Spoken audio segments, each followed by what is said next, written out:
I am back with chapter 9, that is internal trade. Students, in previous chapter we have studied trade. क्या होता है trade? Just buying and selling for mutual exchange, that is known as trade. अब हम यहाँ पे क्या पढ़ेंगे? Internal trade. What is the meaning of internal trade? Internal trade means buying and selling of goods and services within the political boundary of a nation, and payment in this trade is made in national currency. Internal trade क्या होता है? जो national boundaries के अंदर होता है. Example, अगर कोई भी ट्रेड इंडिया के अंदर हो रहा है, इंडिया के किसी भी स्टेट के बीच में हो रहा है, तो तब वो ट्रेड क्या कहलाएगा? Internal trade. और जब हम दो कंट्रीज में ट्रेड करेंगे, मतलब इंडिया से जब दूसरी कंट्री में बाइंग और सेलिंग होगी, वो क्या कहलाएगा? External trade. इंटरनल ट्रेड की जो पेमेंट्स होती है वो कौन सी करेंसी में होती है? National currency. National currency means अगर हम इंडिया में कर रहे हैं तो फिर हम पेमेंट कैसे करेंगे? रुपीज में करेंगे. So what is internal trade? Internal trade वो ट्रेड है जो नेशनल बाउंड्रीज के अंदर किया जाता है. Characteristics and advantages of internal trade. So first characteristic is trade within a nation. Internal trade का मीनिंग अभी हमने क्या देखा था स्टूडेंट्स? जो भी ट्रेड हो रहा है वो कहाँ होता है? Within the boundaries of a nation. Next, free from various restrictions. अब अगर कोई भी ट्रेड है वो एक कंट्री में हो रहा है तो बहुत सारे ऐसे रिस्ट्रिक्शंस होते हैं जो एक्सटर्नल ट्रेड में लगाए जाते हैं, बट इंटरनल ट्रेड में वो सारे रिस्ट्रिक्शंस नहीं होते हैं. सो इंटरनल ट्रेड का नेक्स्ट कैरेक्टरिस्टिक क्या हो गया? ये क्या होता है? Free from various restrictions. Next is single currency. एक ही कंट्री में हो रहा है ट्रेड तो वहां की जो डीलिंग्स है वो क्या होगी? एक सिंगल करेंसी में होगी. अगर इंडिया में हो रहा है तो फिर वहां की जो ट्रेडिंग हो रही है वो एक्सचेंज ऑफ पेमेंट किस में होगी? रुपीज में होगी. Next, simple tax. जो भी इसमें टैक्स लगता है, ऐसा तो नहीं है कि इंटरनल ट्रेड है तो हम उसमें टैक्स नहीं लगाएंगे, टैक्स लगेगा, बट बहुत ही सिंपल होता है. लेकिन जो एक्सटर्नल ट्रेड में टैक्स लगाए जाते हैं वो बहुत ही कॉम्प्लिकेटेड होते हैं. Next, simplified trade procedure. जो भी इसका प्रोसीजर होता है इंटरनल ट्रेड का वो भी क्या रहता है? बहुत ही सिंपल होता है. सिर्फ एक जगह से जो भी हमारा सामान है वो मटेरियल दूसरी जगह चले जाता है, वहां से हमें पेमेंट रिसीव हो जाती है. लेकिन एक्सटर्नल ट्रेड में ऐसा नहीं होता है, वहां पे इससे ज्यादा स्टेप्स होते हैं. So these are the characteristics of internal trade. Now advantages. क्या क्या एडवांटेजेस होते हैं? सबसे first, low transportation cost. Internal trade का जो ट्रांसपोर्टेशन कॉस्ट है वो भी कम होता है, क्योंकि हमें एक कंट्री में ही डीलिंग्स करनी है. अगर एक कंट्री से दूसरी कंट्री में भेजेंगे, अगर एक्सटर्नल ट्रेड करेंगे, तब हमारा जो ट्रांसपोर्टेशन कॉस्ट है वो ज्यादा लगता है. लेकिन यहाँ पे इसका एडवांटेज क्या हो जाएगा कि वो लो लगता है, कम लगता है. Next, generation of employment. अगर एक ही जगह पे एक ही कंट्री के अंदर ट्रेड हो रहा है तो बट ऑब्वियसली बात है, हमें काम करने के लिए लोगों की भी जरूरत पड़ेगी, वर्कर्स की जरूरत पड़ेगी. तो ऐसे में क्या होगा? एम्प्लॉयमेंट भी जनरेट होगा, एम्प्लॉयमेंट भी इंक्रीज होगा. Next is development of backward areas. अगर हमारे इंडिया में मान लीजिए पहले कुछ इंडस्ट्रीज नहीं थी, अब वो धीरे धीरे इंडस्ट्रीज ग्रो होने लगी हैं, तो जितने भी बैकवर्ड एरियाज हैं उनका भी डेवलपमेंट होता जाएगा. Next, optimum utilization of resources. अगर हम इंडिया के अंदर कोई भी मटेरियल मैन्युफैक्चर कर रहे हैं, कोई भी प्रोडक्ट मैन्युफैक्चर कर रहे हैं, तब उसके लिए क्या होगा? जितने भी हमारे पास रिसोर्सेज अवेलेबल हैं हम उनका ज्यादा से ज्यादा यूटिलाइजेशन करेंगे ताकि हमें कहीं बाहर से मंगाना ना पड़े. तो इस तरीके से क्या होगा? जितने भी हमारे रिसोर्सेज है उनका बेस्ट से बेस्ट यूटिलाइजेशन होगा. Next is increase standard of living. Increase कैसे होगा स्टैंडर्ड ऑफ लिविंग? जब हमारे इंडिया में जनरेशन ऑफ एम्प्लॉयमेंट होगा, एम्प्लॉयमेंट इंक्रीज होगा, तो उससे क्या होगी? लोगों की अर्निंग भी इंक्रीज होगी. जब अर्निंग इंक्रीज होगी तो वो जो प्रोडक्ट्स यूज करते हैं उसमें भी वो थोड़ा सा क्वालिटी इंक्रीज करेंगे. तो ऐसे धीरे धीरे करते करते क्या हो जाएगा? जो उनका स्टैंडर्ड ऑफ लिविंग है वो भी इंक्रीज होगा. So these are the advantages of internal trade. Of internal trade. Internal trade दो पार्ट्स में डिवाइडेड होता है. First one is on the basis of volume and the second one is on the basis of area. Volume के basis में again further divided into two parts, wholesale trade and retail trade. And area के basis में three parts, local trade, provincial trade and inter provincial trade. Local trade क्या होता है students? जब कभी भी फॉर एग्जाम्पल मान लीजिए हम क्या कर रहे हैं? बाइंग और selling with in a district. Example, Jabalpur में अगर हम कोई भी बाइंग और सेलिंग कर रहे हैं तो वो क्या कहलाएगा? Local trade. प्रोविंशियल ट्रेड जब हम विद इन स्टेट कर रहे हैं, जब हम एमपी में ट्रेड करेंगे तो वो क्या कहलाएगा? Provincial trade. Inter provincial trade क्या कहलाएगा? जब हम दो या दो से ज्यादा स्टेट्स के बीच में ट्रेड करेंगे तो वो क्या कहलाएगा? Inter provincial trade. So students, this was the classification of internal trade. Now we are going to detail study of wholesale trade and retail trade. Wholesale trade. क्या होता है wholesale trade? By wholesale trade we mean a business in which goods are bought in bulk from the producers और manufacture. Wholesale trade क्या होता है? जिसमें जो goods है वो बल्क क्वांटिटी में, मतलब एक लार्ज क्वांटिटी में परचेज किए जाते हैं। किनसे परचेज किए जाते हैं? प्रोड्यूसर से और मैन्युफैक्चर से, जो उनको प्रोड्यूस करते हैं या जो उन प्रोडक्ट्स को बनाते हैं। किस पर्पज के लिए? In order to sell in small quantities to retailer. किनको सेल करने के लिए? रिटेलर्स को सेल करने के लिए। क्यों ऐसा होता है? So that the same can reach the consumers. इसलिए ताकि वो जो भी कंज्यूमर्स है उन तक पहुंच सके। अब होलसेलर तो पर्टिकुलर एक ही कस्टमर को जाके देगा नहीं, या कस्टमर तो होलसेलर के पास जाएंगे नहीं। तो होलसेलर कौन होते हैं? The person who engaged in such work is called wholesaler। जो ये होलसेल ट्रेड करते हैं, हम उन पर्सन को क्या बोलते हैं स्टूडेंट्स? होलसेलर। तो होलसेल ट्रेड क्या है? जब कोई भी एक पर्सन बिजनेस कर रहा है, कोई भी बिजनेसमैन अपना बिजनेस रन कर रहा है और वो जो भी प्रोडक्ट्स रख रहा है उनको बल्क क्वांटिटी में परचेज करता है। किस पर्पस के लिए? ताकि वो अगेन फर्दर उनको आगे सेल करे, किसको? रिटेलर्स को, ताकि रिटेलर्स के थ्रू वो किन तक पहुंच जाए? कस्टमर्स तक। और ये जो काम करते हैं हम क्या कहते हैं? Wholesaler. Advantages and disadvantages of wholesale trade. क्या क्या कैरेक्टरिस्टिक है? सबसे फर्स्ट, बल्क बाइंग। जो भी होलसेलर्स होते हैं, अभी हमने क्या देखा था, वो किस क्वांटिटी में परचेज करते हैं गुड्स को या प्रोडक्ट्स को? बल्क क्वांटिटी में, मतलब कि लार्ज क्वांटिटी में। Next is one specialized merchandise. कहने का मतलब यहाँ पे क्या है? वन स्पेशलाइज्ड मर्चेंडाइज मतलब जो भी होलसेलर्स होते हैं उनके पास एक ही टाइप का प्रोडक्ट मिलता है। अगर कोई एक मान लीजिए होलसेलर है जिसके पास पूरे आपको स्टील के प्रोडक्ट्स मिलेंगे, दूसरा होलसेलर उसके पास आपको पूरे प्लास्टिक के प्रोडक्ट्स मिलेंगे, तो पर्टिकुलर एक टाइप का प्रोडक्ट रखते हैं वो लोग। Next, direct link to producers. जितने भी होलसेलर्स रहते हैं उनकी डायरेक्ट लिंक किससे होती है? प्रोड्यूसर से या तो फिर मैन्युफैक्चर से। Next, huge capital. होलसेलर्स की जो कैपिटल इन्वेस्ट करते हैं होलसेलर्स, वो किस क्वांटिटी में होती है? लार्ज, ह्यूज क्वांटिटी में होती है। Next is low margin of profit. उनको जो भी रेट ऑफ रिटर्न मिलता है, मतलब रेट ऑफ जितना भी उनका रिस्क लेने का जो भी उनको रिटर्न में मिलता है, तो वो क्या कहलाता है? प्रॉफिट। तो वो क्या रहता है? लो रेट का रहता है, उसमें कम मार्जिन रहता है। So these are the characteristics of wholesaler. Next क्या है? एडवांटेजेस। सबसे फर्स्ट एडवांटेज क्या है? ट्रांसपोर्टर। अब ये चीज कम हो चुकी है क्योंकि बहुत सारे चेंजेस हो चुके हैं ट्रेडिंग एक्टिविटीज में, बट मैक्सिमम चीज क्या होती है? ट्रांसपोर्टर। क्या मतलब? यहाँ पे क्या है कि जितने भी होलसेलर्स होते हैं वो जो प्रोडक्ट्स रिटेलर को सेंड करते हैं, जो ट्रांसपोर्टेशन चार्ज लगता है वो कौन पे करता है? होलसेलर्स पे करते हैं। तो इसीलिए उन्हें क्या कहा जाता है? ट्रांसपोर्टर भी कहा जाता है। तो ये एक एडवांटेज हो गया इसका। Next, credit facility to retailers.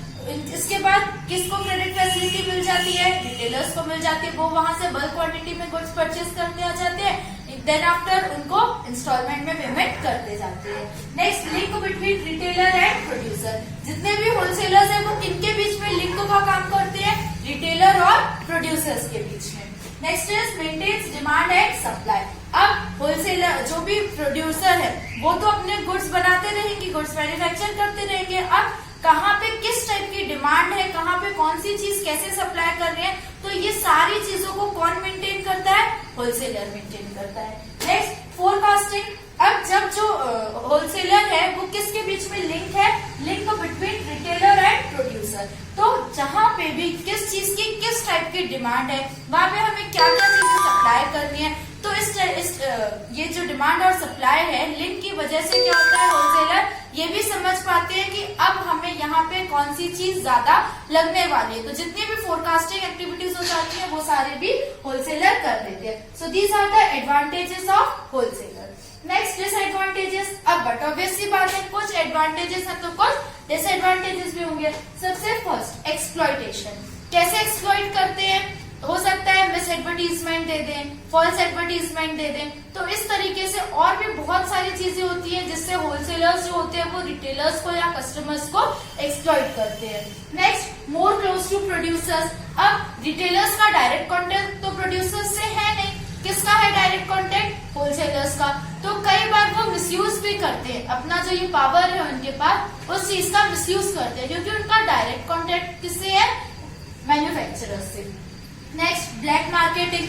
Black marketing कैसे, कई बार उन्होंने प्रोडक्ट्स तो परचेज कर लिए होलसेलर से, यहाँ पे रिटेलर्स को सेलिंग किया, फिर उसके बाद क्या होगा, कुछ टाइम पीरियड के लिए वो स्टॉक करके रख लेंगे, फिर उसका रेट बढ़ा देंगे, तो इंक्रीज कर देंगे उस चीज की cost. Next is little attention to decoration. अब जो भी होलसेलर्स होते हैं उन लोग ज्यादा अटेंशन नहीं पे करते हैं किस चीज को, डेकोरेशन को। आपने भी ये चीज देखी होगी, अगर आप अपने आसपास के मार्केट्स में जाते होंगे तो जितनी भी रिटेल शॉप्स होती है वहां पे वो लोग डेकोरेशन को भी मेंटेन करके चलते हैं कि हमें किस चीज को किस तरीके से जमाना है, किस चीज को कैसे एडवर्टाइज करना है, बट ये सारी चीजें होलसेलर नहीं करता है। नेक्स्ट सिंगल प्रोडक्ट, होलसेलर्स के पास क्या रहता है, एक सिंगल टाइप ऑफ प्रोडक्ट मिलता है, ज्यादा टाइप ऑफ प्रोडक्ट वो नहीं रखते हैं। So these are the disadvantages of wholesale trade. Next is retail trade. Retail trade क्या होता है, the word retailer is derived from French language. जो रिटेल वर्ड है वो कहाँ से लिया गया है, फ्रेंच लैंग्वेज से, जहाँ पे re means again and tailor means to cut into pieces. Re का मतलब क्या होता है, again, and tailor means to cut into pieces. This retail word indicates to cut again and again. इसी तरह से रिटेल वर्ड का जो मीनिंग है वो क्या होता है, अगेन एंड अगेन किसी भी चीज को कट करना। कहने का मतलब यहाँ पे क्या है, a retailer is one who buys goods from wholesalers and sells in small quantities to consumers. Wholesaler में अभी हमने क्या देखा था, होलसेलर किससे परचेज करते हैं, मैन्युफैक्चरर से परचेज करते हैं बल्क क्वांटिटी में, और किसको सेल करते हैं, रिटेलर को। और रिटेलर का काम क्या होता है, होलसेलर से गुड्स परचेज करना लार्ज क्वांटिटी में, और फिर उनको थोड़े थोड़े टुकड़ों में स्मॉल क्वांटिटीज में किनको सेल करना, कस्टमर्स को। Characteristic advantages and disadvantages of retailer और retail trade. First characteristic is trade in variety of goods. जितने भी रिटेलर्स होते हैं वो किस टाइप ऑफ गुड्स में ट्रेड करते हैं, वेराइटी ऑफ प्रोडक्ट्स में, उनके पास वेरियस वेराइटी मिलती है। Next is small capital. जो भी अभी हमने देखा था होलसेलर्स में, उनको जो कैपिटल रिक्वायरमेंट थी वो कैसी थी, huge amount of capital requirement थी, लेकिन रिटेलर्स को क्या रहता है, लो और small quantity. Next is personal contact. Retailers का कस्टमर से डायरेक्ट और पर्सनल कांटेक्ट भी रहता है। Next is home delivery. कुछ रिटेलर्स ऐसे होते हैं जो free of cost home delivery भी कर देते हैं। Next is credit facility. बहुत सारे रिटेलर्स ऐसे होते हैं जो कस्टमर्स को क्रेडिट फैसिलिटीज भी प्रोवाइड कर देते हैं। These are the characteristics of retailer और retail trade. Now advantages, क्या क्या advantages होते हैं, close contact to customers. इनका close contact होता है किनसे, अपने customers से। Next, different types of goods, different type of products sell करते हैं, ये different type of goods sell करते हैं, इनके पास हमें variety of products भी मिलती है।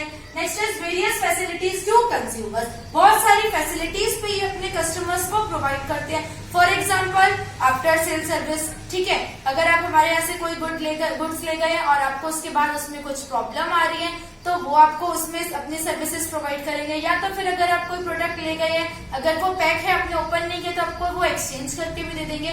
तो इस टाइप से बहुत सारी सर्विसेज वो प्रोवाइड करते हैं। Next is low capital. इनको अपना बिजनेस करने के लिए जो भी कैपिटल रिक्वायरमेंट रहती है वो क्या रहती है, लो रहती है। Next free advice. जब अगर किसी भी रिटेलर का कस्टमर से डायरेक्ट कांटेक्ट है, पर्सनल कांटेक्ट है, तो वो फ्री उनको एडवाइस भी करते हैं कि नहीं मैम आप ये प्रोडक्ट नहीं, ये वाला प्रोडक्ट खरीदिए, इसमें ये चीज है बेनिफिशियल है, इसमें ये चीज नहीं है। सो ऐसे बहुत सारी एडवाइसेस भी वो प्रोवाइड कर देते हैं अपने कस्टमर्स को। So these are the advantages of retailer. Next disadvantages. Disadvantage में सबसे फर्स्ट है इंक्रीज इन प्राइस। बहुत सारे रिटेलर्स ऐसे होते हैं जो कई बार क्या करते हैं, प्रोडक्ट्स में प्राइस एकदम से इंक्रीज कर देते हैं, जिसकी वजह से किसको हार्म होता है, कस्टमर्स को। Next is less profit. अब यहाँ पे लेस प्रॉफिट की बात क्यों की जा रही है, because competition.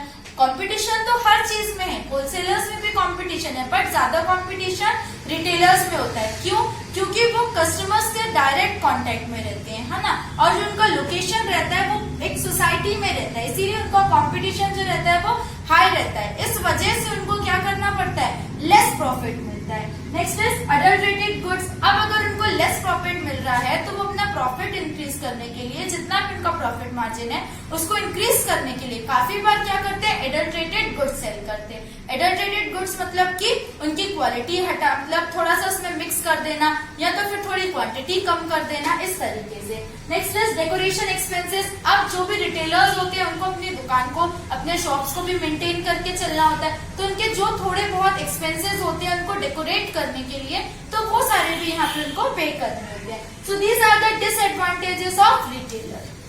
Difference between wholesale trade and retail trade. First difference is nature. Selling and buying are in bulk quantity. Wholesale trade में क्या होता है, जितनी भी ट्रेडिंग एक्टिविटीज हो रही है बाइंग एंड सेलिंग, तो वो बल्क क्वांटिटी में होती है. रिटेल ट्रेड में selling and buying are in small quantities. Retail trade में स्मॉल क्वांटिटीज में होती है. Next is capital. It requires huge amount of capital. Wholesale trade में हमें कैपिटल रिक्वायरमेंट ज्यादा होती है, while it requires small capital. Retail trade में जो कैपिटल रिक्वायरमेंट है वो स्मॉल होती है, कम होती है. Next is space. It needs large space. अब होलसेल ट्रेड में क्या हो रहा है, बल्क क्वांटिटी में प्रोडक्ट्स परचेज किए जा रहे हैं, तो उसके लिए हमें स्पेस भी ज्यादा चाहिए होता है. रिटेल ट्रेड के लिए it can be done in less space. Retail trade में ज्यादा क्वांटिटी में तो प्रोडक्ट्स है नहीं, तो हम उसको कम स्पेस में भी कर सकते हैं. Next is location. It may not be centrally situated. जितने भी होलसेलर्स होते हैं या होलसेल ट्रेड जो करते हैं, उनकी जो शॉप्स होती हैं या जहां पे भी वो बिजनेस कर रहे हैं, जरूरी नहीं है कि वो मेन मार्केट में हो. लेकिन रिटेल ट्रेड में ऐसा नहीं होता है, इट इज सेंट्रली सिचुएटेड. वो मेन मार्केट में सिचुएटेड होते हैं. Next is variety. Deals in one commodity. Wholesalers जो रहते हैं वो किस टाइप के प्रोडक्ट में ट्रेड करते हैं, कोई भी एक ही टाइप की कमोडिटी होती है. रिटेल ट्रेड में deals in variety of products. Retailers के पास हमें बहुत सारे वेराइटी ऑफ प्रोडक्ट्स भी मिलते हैं. Risk. They bear heavy risk. Wholesalers जो रहते हैं या जो होलसेल ट्रेड करते हैं, वो रिस्क उनमें क्या रहती है, ज्यादा रहती है. रिटेल ट्रेड में it is less risky than wholesale trade. Wholesaler से इसमें कम रिस्क रहती है. क्यों कम रहती है इसमें रिस्क और इसमें क्यों ज्यादा रहती है? बिकॉज क्योंकि होलसेल जो रहते हैं, जो होलसेलर्स रहते हैं, उनको अपने गोडाउन्स में स्टॉक मेंटेन करके चलना होता है, लेकिन रिटेल ट्रेड में ऐसा स्टॉक मेंटेन करके चलना नहीं होता है. Next is display. They don't need to display goods. Wholesalers को डिस्प्ले करने की जरूरत नहीं होती है अपने गुड्स को. रिटेलर्स में they have to maintain attractive display. उनको अपने गुड्स को डिस्प्ले करने की जरूरत होती है. Next is decoration. There is no need of decoration of shops. Wholesale trade के लिए हम अपने जो जितने भी शॉप है, जो भी शॉप है, उसको डेकोरेट करने की जरूरत नहीं होती है. रिटेल ट्रेड में डेकोरेशन इज नेसेसरी, क्योंकि तभी कस्टमर्स अट्रैक्ट होंगे आपके प्रोडक्ट्स को परचेज करने के लिए. Last is link. Link between producers and retailers. Wholesalers कौन होते हैं? लिंक किस किस के बीच में? प्रोड्यूसर्स और रिटेलर्स के बीच में. रिटेल ट्रेड में link between wholesaler and customers. Retailers जो रहते हैं वो होलसेलर और कस्टमर्स के बीच में लिंक एज अ लिंक काम करते हैं. So students, it vas deferens between wholesale trade and retail trade. इस पार्ट को हम यहीं पे एंड कर रहे हैं. नेक्स्ट पार्ट में हम कंटिन्यू करेंगे कहाँ से? टाइप्स ऑफ रिटेलर्स से. Next we will meet with part 2. Thank you for watching my videos.